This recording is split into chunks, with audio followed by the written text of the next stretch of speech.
Epictetus, one of the titans of Stoic thought, wisely remarked, "We have 2 ears and 1 mouth, so that we can listen twice as much as we speak." Such simplicity in words, yet so profound in its implications about the very nature of our conversations. Stoicism, through its myriad teachings, offers a compass, directing us towards meaningful and balanced interactions. But within its vast teachings are nuances, subtleties, often overshadowed by the more renowned lessons. Today we embark on a journey to uncover 7 subjects that might be prudent to sidestep in. Our dialogues come along. As we delve into these lesser discussed tenets, arming ourselves with the knowledge to engage more thoughtfully and serenely in the world around us. Before we begin, I would appreciate if you like the video so that you can help me to continue spreading the Stoic philosophy. If you are not subscribed, I recommend you to subscribe and activate the bell so you don't miss any video. Subject number 1, other people's flaws. We've all been there, at a gathering, during a casual coffee break, or perhaps in a digital chat group where the conversation shifts subtly from casual banter to discussing someone else's actions, choices, or character.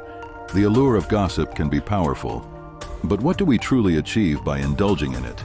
At its core, this practice sidetracks us from our personal growth journey, sowing seeds of negativity in our minds and the environment around us. For instance, imagine being at a family dinner where Aunt Martha's penchant for being perennially late becomes the evening's jest, or think about those times in the office pantry when colleagues gather, murmuring about someone's attire that might not meet the standard. These conversations might offer a brief, fleeting sense of camaraderie or superiority, but they erode the bonds of trust and companionship over time. A common misconception is that discussing others' flaws makes us more vigilant about our own. However, it does the opposite. Continual focus on external flaws can make us complacent about our internal growth. Instead, if we channel that energy towards understanding our own behaviors and attitudes, we stand to gain so much more. And it's worth remembering Marcus Aurelius's words, "And moments like these, waste no more time arguing about what a good man should be one. Isn't it more enriching to lead by example, demonstrating virtue in our actions and words?" There's a certain serenity that comes with consciously deciding not to partake in gossip or needless criticism. The next time you find yourself in such a situation, you could consider guiding the conversation towards a more positive topic, or simply choose to listen without contributing. This not only preserves your peace of mind, but also subtly encourages a more uplifting environment for everyone involved. In essence, by refraining from discussing others' flaws, we're not just avoiding negativity, we're making a proactive choice to foster positivity, trust, and growth, both within us and in our circles. Subject number 2, your personal wealth, or lack of it. In our digital age, where a casual scroll through social media often presents us with displays of affluence and curated success, discussing personal wealth, or the lack thereof, has become a precarious territory. On one side, there's the subtle pressure to keep up with the Joneses, and on the other, a fear of being perceived as lacking. Yet, beneath these discussions and comparisons lies a turbulent undercurrent of emotions: envy, pride, insecurity, or sometimes even despair. Picture this. You're at a gathering where friends are discussing their recent vacations. One visited the Maldives and stayed in an overwater villa. Another explored the romantic streets of Paris. Listening to their tales, you feel a pang. Maybe you couldn't afford a vacation this year, or chose to save for something else. The immediate reaction might be to either defensively justify your choices, or alternatively, share a past experience to level the playing field, or take a contrasting scenario. You've recently received a significant raise at work, or made a profitable investment. at a dinner with friends. The topic of finances comes up. It might feel tempting to mention your recent gains, not entirely out of arrogance, but perhaps to share your joy. Yet as the words flow, you notice the subtle shifts in body language. A friend's downcast eyes, another's polite, yet distant, smile suddenly. A light-hearted gathering takes on a different hue. Amidst these dynamics, it's invaluable to remember the teachings of Epictetus, who said, "Wealth consists not in having great possessions, but in having few wants." True wealth is not just materialistic affluence, but a state of contentment.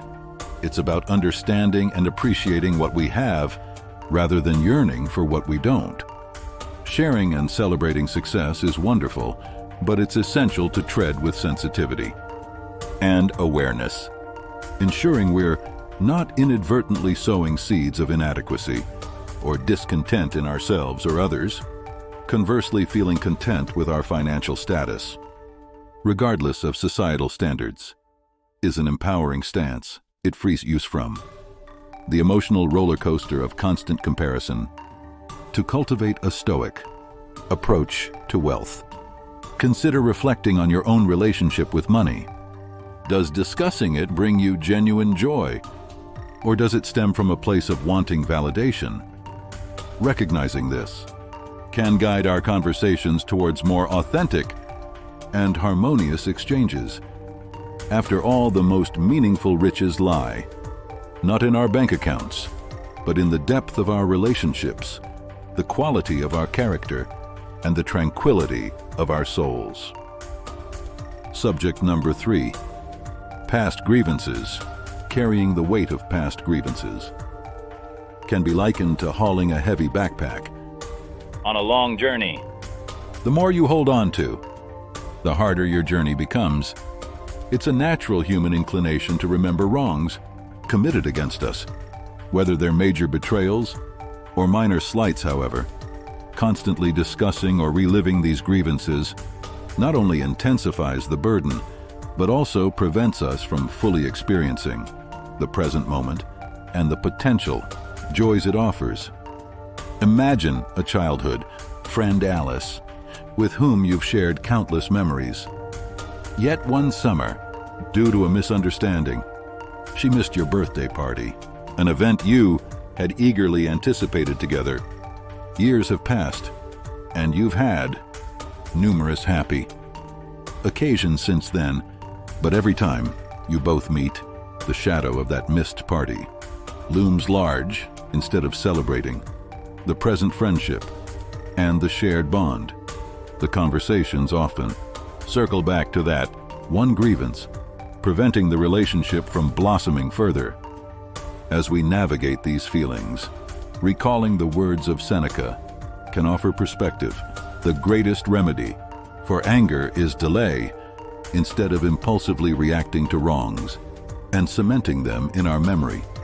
Giving ourselves time to process and reflect allows us to approach the situation with a clearer, more balanced mindset. Moreover, with time, many grievances that seemed monumental in the moment often lose their intensity. By continuously discussing past grievances, we inadvertently keep the wound fresh, preventing it from healing. It's not about forgetting or undermining one's feelings, but about consciously choosing not to let past events dictate our present emotions and conversations. It's about recognizing the power and freedom and forgiveness and letting go. When we release these grievances, we not only unburden our souls, but also open up space for more positive experiences and relationships to flourish. In essence, discussing past grievances can feel momentarily validating, but true growth and peace come from introspection, understanding, and ultimately, releasing them. The past can be a teacher, but it shouldn't be the driver of our present journey. Subject number 4. Predicting the future. The human mind, With its incredible imagination and analytical prowess, has always been captivated by the idea of predicting the future, from deciphering patterns in nature to seeking answers in the stars. Our ancestors, too, have tried to unveil what lies ahead.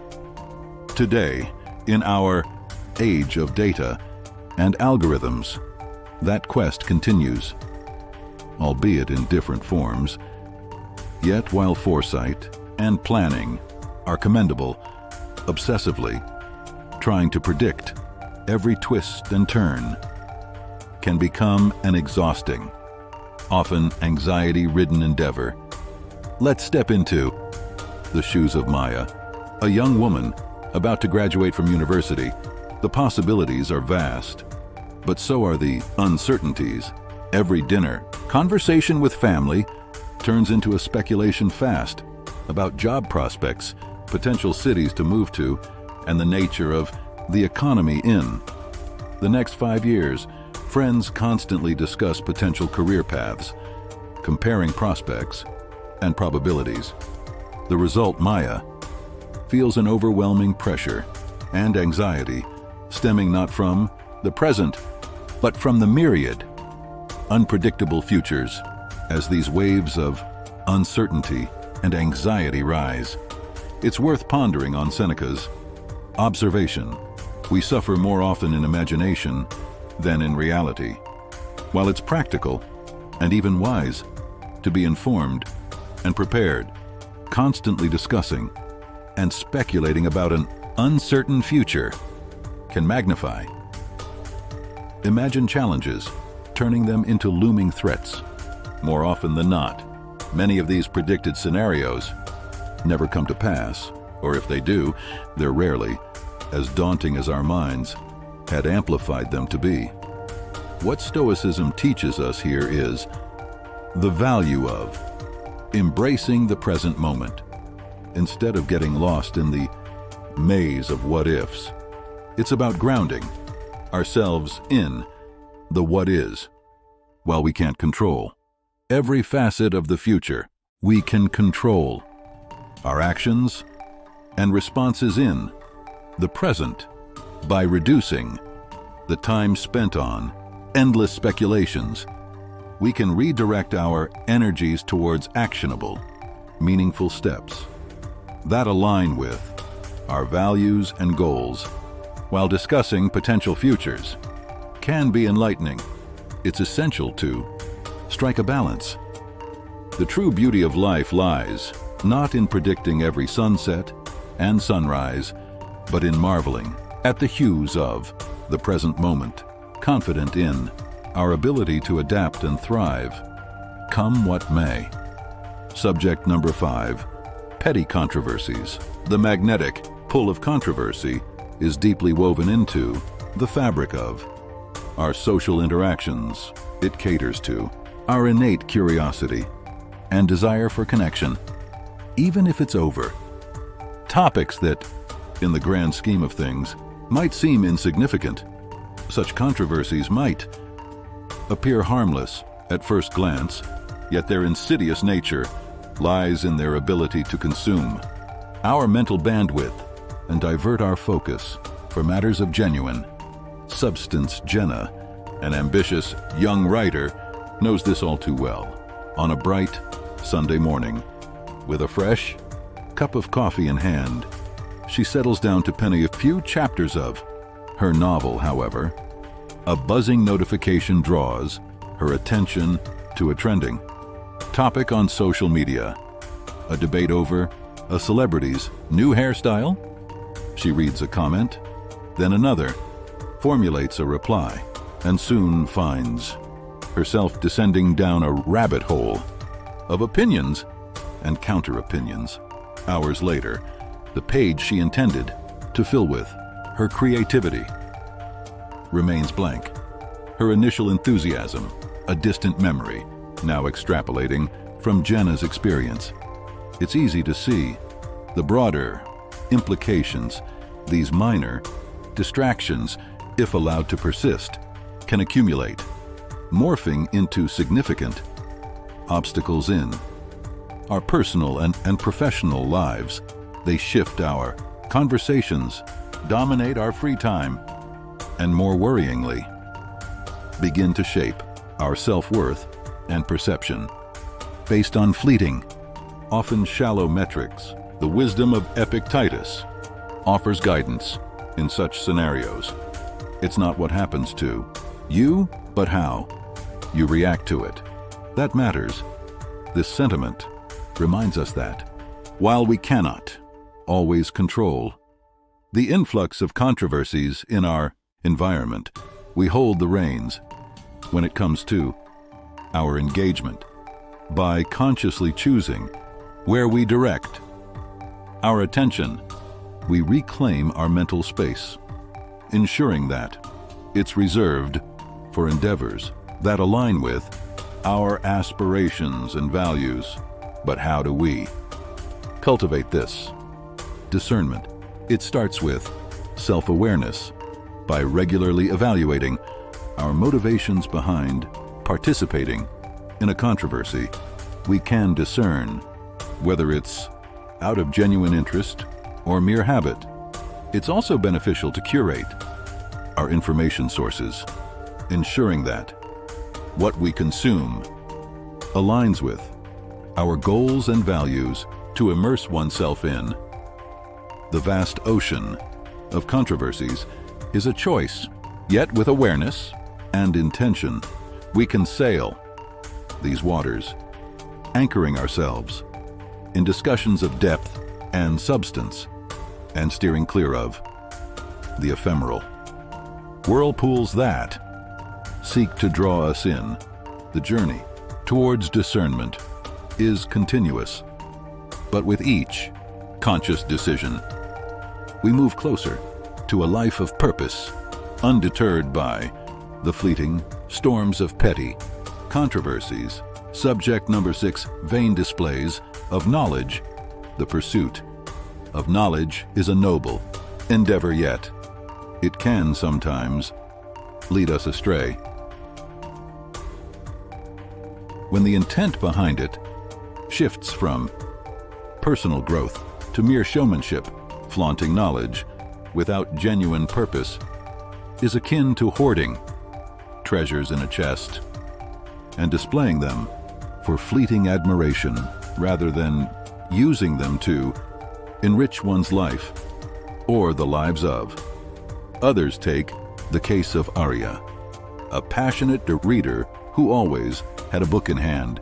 Over time, her love for learning gave her a vast reservoir of knowledge on diverse topics. However, as she began to receive admiration for her intellect, a subtle change occurred.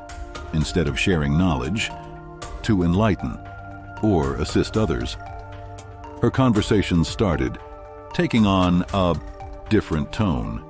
Whenever discussions arose, Arya would interject with obscure facts, often derailing the conversation's flow or overshadowing others' contributions instead of fostering connections and understanding. Her interactions began to create distance and subtle alienation among her peers. While it's commendable to be well-informed and knowledgeable, the essence of acquiring wisdom is not just in its accumulation, but in its apt application. Knowledge, when used as a tool for vanity, can become isolating. It can transform from a bridge that connects people to a wall that distances them.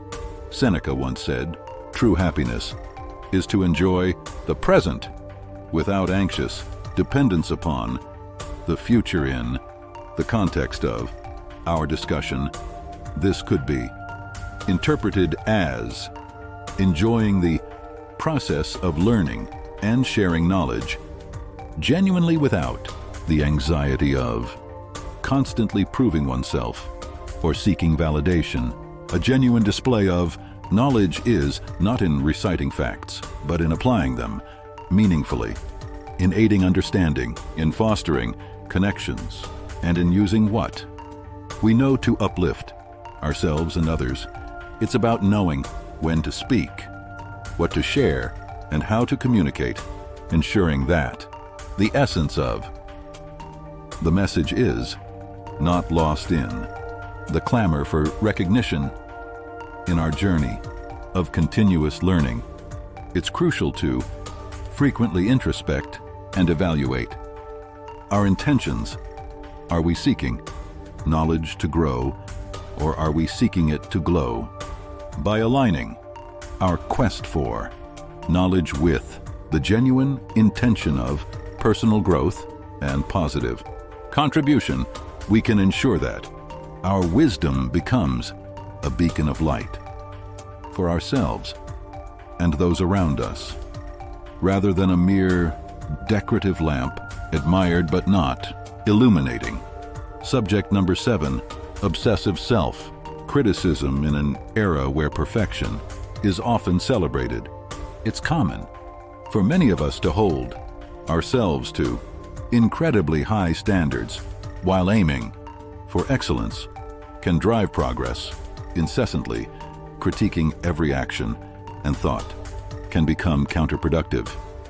Imagine tirelessly preparing for an important presentation or project only to constantly belittle your efforts, second-guessing every choice, or worrying about each word you'd say instead of focusing on delivering with confidence.